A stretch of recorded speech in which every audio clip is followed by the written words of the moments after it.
Hi, I'm Francesco, and today I'm going to show you a brief overview of my CS50 final project. Let's go!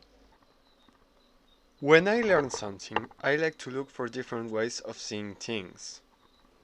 So, to study for my calculus final, I thought it would be interesting to break the subject into individual concepts and to see how they are connected. I decided to do this on a markdown file and keep a simple structure, so I could later write some code to do something with it.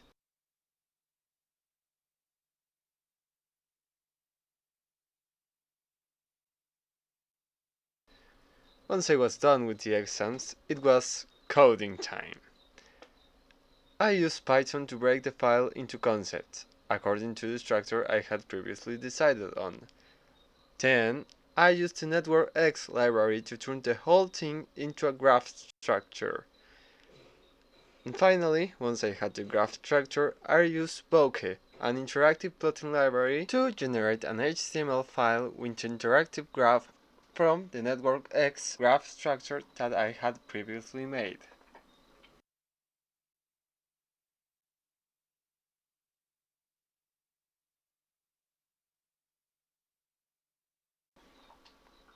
The code for this project is available on my GitHub repo, and you can use it as a command line tool to make your own graphs.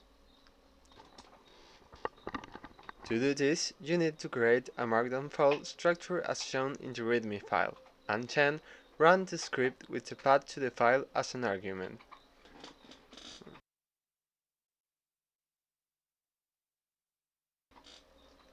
And that's all for my CS50 final project.